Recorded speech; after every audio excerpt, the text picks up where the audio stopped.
Beberapa saat pasca terjadinya gempa di Donggala dan sekitarnya, secara tiba-tiba di beberapa tempat di kota Palu terjadi likuifaksi. Tanah di sekitar tiba-tiba ambles dan bergerak seperti meleleh, dan menyeret mulai dari pepohonan, pemukiman hingga gedung-gedung di sekitarnya. Lumpur seperti muncul dari tanah dan menyeret berbagai benda di atasnya, termaksud manusia, hingga akhirnya tergulung dan terendam lumpur tersebut. Tercatat terdapat 2 wilayah mengalami likuifaksi tanah paling parah, yaitu Kelurahan Petobo dan Perumnas Balaroa di Kota Palu. Di wilayah Balaroa, likuifaksi tanah menyebabkan tanah ambles mencapai 5 meter. Di beberapa bagian terdapat pula tanah yang naik mencapai 2 meter. Rumah-rumah warga seperti terhisap oleh tanah akibat emblesan tersebut. Luasan area yang mengalami likuifaksi mencapai 47,8 hektar di Balaroa. Selain itu, di Kelurahan Petobo, likuifaksi seperti merubah wilayah sekitar menjadi seperti lautan. Lumpur-lumpur tersebut menyerap dan menggulung pemukiman sekitar serta menimbunnya hingga ketinggian sekitar 2-3 meter. Luasan area yang terdampak likuifaksi di Kelurahan Petobo mencapai 180 hektar. Fenomena likuifaksi tersebut berhasil menghancurkan lebih dari 1.000 rumah di Balaroa dan lebih dari 2.000 rumah di Petobo. Selain 2 wilayah tersebut yang mengalami kerusakan parah akibat likuifaksi, terdapat pula kerusakan parah di Desa Tosale, Desa Towale, dan Desa Loli di Kabupaten Donggala. Di Jonooge, Kabupaten Sigi, juga terjadi kerusakan yang sangat hebat, dengan luas kerusakan mencapai 202 hektar, di mana 36 bangunan rusak dan 168 lainnya juga kemungkinan rusak. Likuifaksi yang terjadi pada tahun 2018 silam menyebabkan berbagai kerusakan, mulai dari jalan aspal yang ambles hingga 3 meter, tanah retak, hingga lahan pertanian warga yang berubah menjadi gelombang.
Nah, apa itu likuifaksi?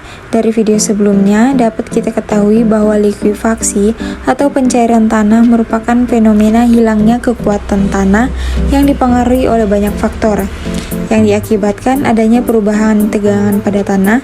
Akibat hilangnya kekuatan pada tanah ini dapat berupa longsor, perubahan tekstur pada tanah menjadi lumpur, penurunan atau pergerakan tanah secara tiba-tiba. Likuifaksi sangat berpotensi pada tanah jenis pasir, terutama jenis pasir lepas. Menurut Jeffries and Bean tahun 2015, likuifaksi adalah suatu fenomena di mana endapan granular kehilangan kekuatan dan kekakuan serta berubah dari bentuk padat ke keadaan cair akibat dari peningkatan tekanan air pori yang disebabkan oleh guncangan siklik.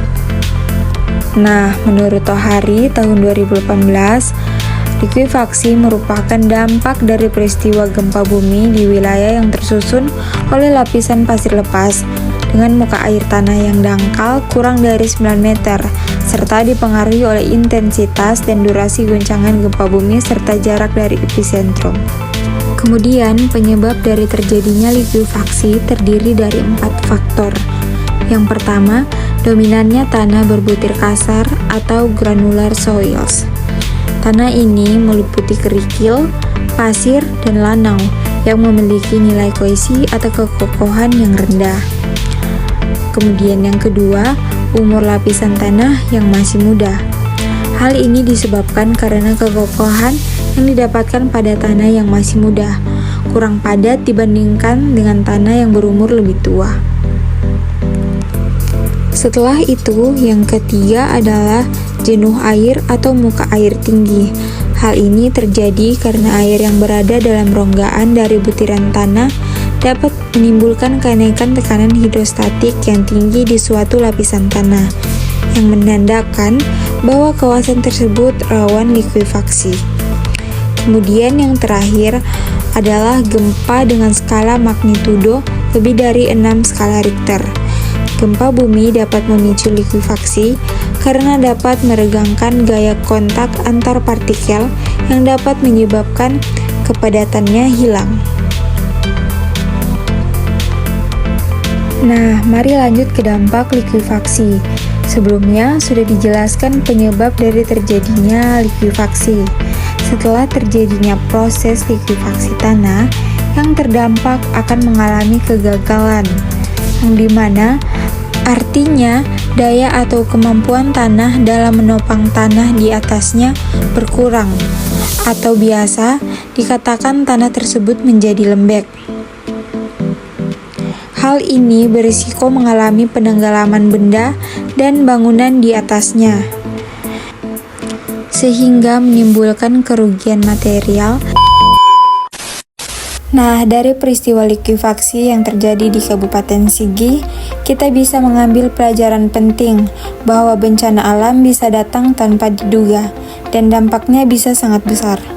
Likuifaksi bukan hanya menghancurkan bangunan, tetapi juga merenggut nyawa dan mengubah wajah suatu wilayah dalam sekejap. Fenomena ini mengingatkan kita betapa pentingnya mengenali potensi bencana geologi di sekitar kita,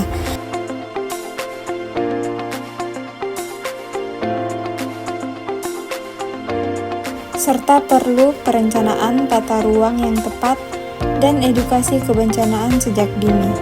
Semoga dengan memahami kejadian ini, kita bisa lebih siap dan bijak dalam menghadapi risiko bencana di masa depan. Mari jaga lingkungan dan selalu tingkatkan kesadaran akan keselamatan bersama.